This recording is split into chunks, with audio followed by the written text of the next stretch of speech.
Good morning all.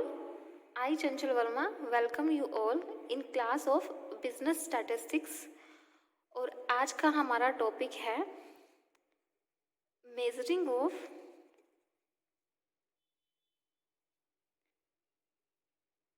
Trend.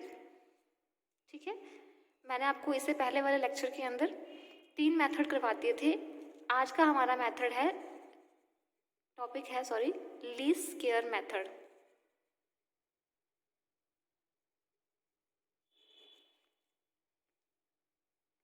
तो आज हम निकालना सीखेंगे कि लीस्ट स्क्वेयर मेथड के थ्रू हम ट्रेंड को कैसे निकालते हैं। Before starting our topic I must tell you, जो लीस्ट स्क्वेयर मेथड है टाइम सीरीज को निकालने का सबसे बेस्ट मेथड माना जाता है और सबसे ज़्यादा यूज़ भी हम इसी को करते हैं। ये एक मैथमेटिकली मेथड है जिसके अंदर हम जो ट्रेंड लाइन है वो ऑब्टेन कर सकते हैं जब आपका जो ट्रेंड है 2 कंडीशंस को फॉलो करता है, जिसमें से एक कंडीशन है कि जब आपके पास y minus Y C is equal to 0, it means the sum of deviation of the actual value of y and computed trend is 0। जब आपके पास ये जो डिफरेंस है वो 0 होगा, एक ये कंडीशन है। और सेकंड कंडीशन है आपके पास जब आपके पास y माइनस वाई से का square is least, means the sum of square of deviation of the actual and computed trend value from the line is least. जब ये दोनों कंडीशन फुलफिल होती है तभी हम लीस्ट स्क्वेयर मेथड को जो है वो अडोप्ट करते हैं और इस मेथड को हम line of best fit method से भी जानते हैं, राइट। और इस मेथड को आप ऐसा बिल्कुल भी नहीं है कि आप सिर्फ स्ट्रेट लाइन ट्रेंड को कैलकुलेट करने के लिए से यूज़ कर सकते हैं। इवन इसके अंदर आप जो पैराबोलिक या फिर एक्सपोनेंशियल जो ट्रेंड जिसको बोलते हो आप, दोनों ट्रेंड को निकालने के लिए आप इस मेथड का यूज़ कर सकते हैं। मैं फिर से बता रही हूँ, इसके 2 नाम हैं, लीस्ट स्क्वेयर मेथड या फिर लाइन ऑफ बेस्ट फिट के नाम से भी हम इसको जानते हैं, राइट। अब इसमें हम ट्रेंड निकालेंगे कैसे। इसके अंदर आप जो ट्रेंड है वो एक इक्वेशन है which is y is equal to a plus B X. इसको फॉलो करते हुए निकालते हैं, जहाँ पर जो y है उसे हम बोलते हैं ट्रेंड वैल्यू, मतलब हमें y के लिए ट्रेंड वैल्यू निकालनी है, राइट। जो आपके पास x है वो है यूनिट ऑफ टाइम, ठीक है। And a refers to, a को हम बोलेंगे y intercept and b would be slope of line, ठीक है। इस क्वेश्चन के अंदर हमारे पास जो मेन बेसिक इक्वेशन है वो ये रहेगी और इस इक्वेशन के अंदर हम a और b की वैल्यू को पुट करने के बाद ये जो ट्रेंड है yc जो मैंने यहाँ पे बताया था, ये yc ये इस तरीके से आएगा। जब मैं a और b के अंदर x से गिवन वैल्यू के लिए जो यूनिट्स है पुट करती रहूँगी, तब आपके पास ये yc है जो ट्रेंड है वो हम कैलकुलेट कर सकते हैं, ठीक है। और a और b की वैल्यू को निकालने के लिए आप जिन इक्वेशन को फॉलो करते हैं that would be sigma y and a plus b sigma x. This is your equation 1.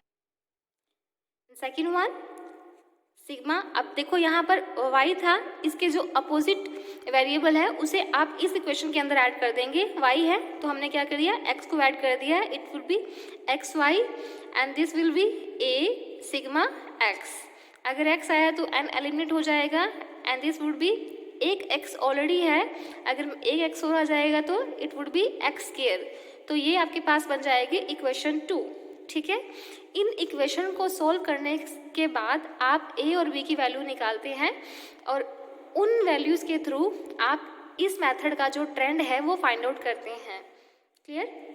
जहाँ तक लीस्ट स्क्वेयर मेथड की बात आती है, लीस्ट स्क्वेयर मेथड के अंदर भी आपके पास लीस्ट स्क्वायर मेथड, इसके अंदर भी ए और बी की वैल्यू को फाइंड आउट करने के लिए हम दो मेथड्स को यूज़ करते हैं. One is direct method and another one is shortcut method, या जिसे आप इनडायरेक्ट मेथड भी कह सकते हैं. राइट. डायरेक्ट मेथड के अंदर ए और बी की वैल्यू फाइंड आउट करने के लिए हम इन दो इक्वेशंस का यूज़ करेंगे. ठीक है. लेकिन शॉर्टकट मेथड के अंदर हम ए और बी की वैल्यू को फाइंड आउट करने के लिए जो मेथड है, जो फॉर्मूला है, वो डिफरेंट यूज़ करेंगे. वो क्या रहेगा आपके पास, ए की वैल्यू फाइंड आउट करने के लिए मैं क्या करूँगी, sigma Y upon N. Right. And B की वैल्यू को फाइंड आउट करने के लिए क्या किया जाएगा, sigma X Y upon sigma X square. ठीक है. मेजर डिफरेंस इन दोनों मेथड के अंदर, डायरेक्ट एंड इनडायरेक्ट के अंदर जो मेजर डिफरेंस है वो एक तो रहेगा क्या कि ए और बी की वैल्यू हम डायरेक्ट मेथड के अंदर इन दो इक्वेशंस के थ्रू निकालेंगे, जबकि इनडायरेक्ट के अंदर हम इस मेथड के इस फॉर्मूला के अकॉर्डिंग निकालेंगे.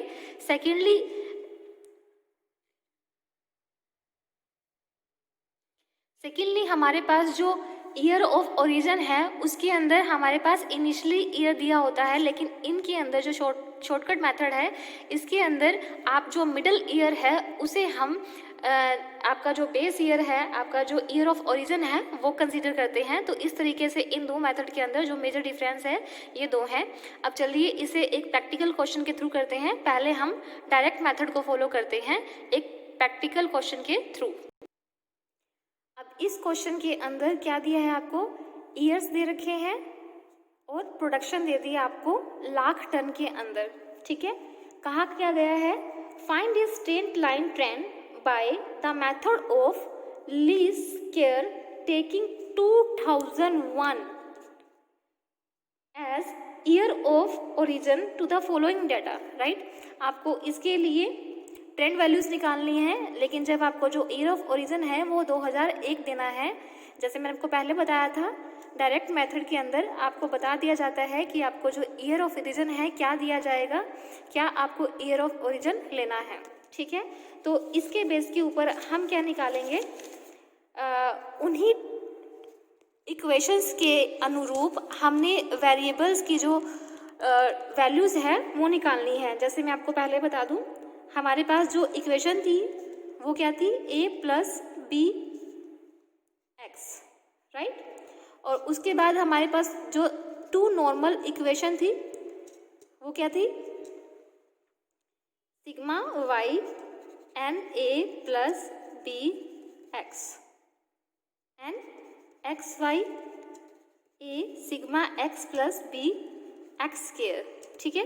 Equation 1 and equation 2.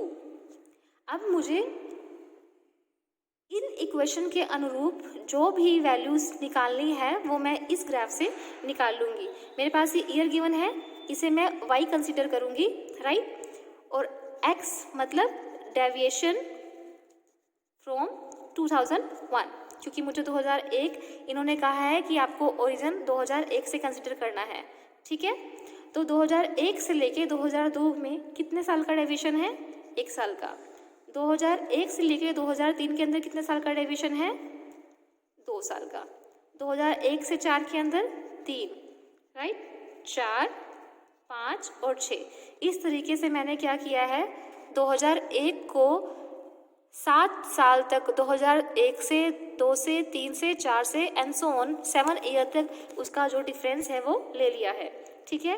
अगर मैं यहाँ पर x का टोटल कर लेती हूँ तो मेरे पास ये आ जाएगा. ठीक है. एंड इट वुड बी 6, 5 और 21. ठीक है. देन अब मुझे निकालना है एक्स वाई. तो मैंने एक कॉलम बना लिया x और y के लिए. x मेरे पास ये है और y मेरे पास ये है. 5 1 जा 5, 2 7 14, देन 3 9 10 27, 4 10 40, 5 को 12 से करेंगे हम 60, 6 को 17 से 102, right, and it would B x5 का जो टोटल आपके पास रहेगा 248। क्लियर। अब मेरे पास ये भी आ गया है, बचा क्या है मेरे पास x स्क्वायर, तो मैं x स्क्वायर के लिए भी यहाँ पे कॉलम बना लेती हूँ। x स्क्वायर मीन्स ये इसका स्क्वायर करेंगे हम, 1 का स्क्वायर 1, 2 2 ज़ा 4, 3 3 ज़ा 9, 16, 25, 6 6 ज़ा 36, देन x स्क्वायर का टोटल कितना रहेगा 91। ठीक है स्टूडेंट्स, अब आपके पास इन इक्वेशन के अनुरूप सारी की सारी फिगर्स आ चुकी है। अब हम इन इक्वेशन के अंदर जो ये वैल्यूज है वो पुट कर देंगे। ठीक है, substituting the values, right, in equation 1 and 2 we have. ठीक है, y का जो टोटल था ये नहीं निकाला मैंने, y का टोटल निकाल लेती हूँ, कितना आ जाएगा 60। क्लियर, तो ये क्या रहेगा 60 इज इक्वल टू n कितना है 1 2 3 4 5 6, n है मेरे पास 6। ठीक है, 6 इंटू a मेरे पास नहीं है, निकालना है मुझे b। x का टोटल कितना है 21। क्लियर, ऐसे ही x5 248 is equal to a निकालना है मुझे, x का टोटल कितना है 21 प्लस b 91। क्लियर, इसे मैं थोड़ा अच्छे से कर लेती हूँ, क्या रहेगा 60 6a प्लस 21b। मैंने जो वेरिएबल्स थे उनको पीछे कर लिया कांस्टेंट से, ताकि इक्वेशन में सही से बन जाए। 248 it would B 21a plus 91b। ठीक है, ये मेरे पास जो इक्वेशंस थी वो कैसे आई है, मैंने इन इक्वेशंस के अंदर जो ये वैल्यूज़ थी, फिगर्स थी, वो पुट कर ली। अब मुझे इन दोनों को इक्वल करना है, या तो मैं a की वैल्यू को पुट करूं या फिर b की वैल्यू को इक्वल करूं, जैसे आप 10th क्लास के अंदर करते थे। a और b की जो हिंदी में बताऊं अगर गुणांक बराबर करते थे, ये कोफिशिएंट इक्वल करते थे, वैसे ही आपने a और b के यहाँ पर वैल्यूज़ जो है वो इक्वल करनी है। तो मैंने क्या किया, जो मेरे पास ये इक्वेशन थी, पहली इक्वेशन थी, इसको मैंने 7 से मल्टीप्लाई कर दिया और इसको मैंने 2 से मल्टीप्लाई कर दिया, ताकि इनमें से जो एक है उसके जो कोफिशिएंट है वो इक्वल हो जाए। अगर मैं 7 से इस इक्वेशन को मल्टीप्लाई करती हूँ तो ध्यान दीजिए स्टूडेंट्स, आपने इस कंप्लीट इक्वेशन को मल्टीप्लाई करना है, ना सिर्फ इसको। ऐसे ही अगर आपको इस इक्वेशन को, सेकंड इक्वेशन को 2 से मल्टीप्लाई करना है तो आप इसे भी 2 से मल्टीप्लाई करेंगे। ठीक है, तो आप इसे करते हैं, कितना आ जाएगा 7 को 60 से मल्टीप्लाई करेंगे, 7 4 20 एंड 6 7 जा 42a प्लस 147b, राइट। ऐसे ही इस पूरी इक्वेशन को 2 से मल्टीप्लाई करूँगी, क्या आएगा मेरे पास 496 21 दूनी 42a प्लस 182b। ठीक है, अब मुझे इनमें से कोई ना कोई कैंसिल करना है, और कैंसिल करने के लिए आपको क्या करना पड़ता है, सबट्रैक्ट। और सबट्रैक्ट करते हुए हमारे जो साइन हैं वो चेंज हो जाते हैं, राइट। कैंसिल, इसमें से ये गया माइनस के क्या रह जाएगा 76, और ये क्या रह जाएगा आपके पास माइनस के 35b। Minus minus cancel, b की जो वैल्यू है आपके पास क्या आएगी 76/35, इट वुड बी 2.17। ठीक है, अब आपके पास b की वैल्यू आ गई है। अब आपने क्या करना है, इस b की वैल्यू की putting the value of b in equation 1 और 2, जिसमें भी आप कंफर्टेबल हो, उन दोनों में से आप किसी भी अर्जी वैल्यू के अंदर इसकी वैल्यू पुट कर सकते हैं। तो हमारे पास पहली जो इक्वेशन थी वो थी आपके पास ये 60 is equal to 6a plus 21 into B की वैल्यू हम डायरेक्टली पुट कर देते हैं 2.17। ठीक है, और इसको कैलकुलेट करने के पास आपके पास क्या आ जाएगा 6a is equal to 14.43 and it would be 1443/6। ठीक है, 2.40। क्लियर, अभी तक आपके पास a और b की वैल्यू आई है। ए की वैल्यू आपके पास कितनी है 2.40 एंड बी की 2.17, राइट। नेक्स्ट हम क्या करेंगे, आपके पास जो मेन इक्वेशन थी, जो आपके पास बेसिक इक्वेशन थी, क्या थी वो y a plus B X, right. तो इसके अंदर हमने क्या कर देनी है, वैल्यू पुट कर देनी है। a की वैल्यू आपके पास कितनी है 2.40 प्लस b की वैल्यू 2.17x, राइट। तो ये थी आपके पास एक इक्वेशन आ गई है, एक लाइन आ गई है। इसमें आप x की वैल्यू जो है वो पुट करते जाएंगे और y के लिए जो है वो ट्रेंड आते जाएंगे।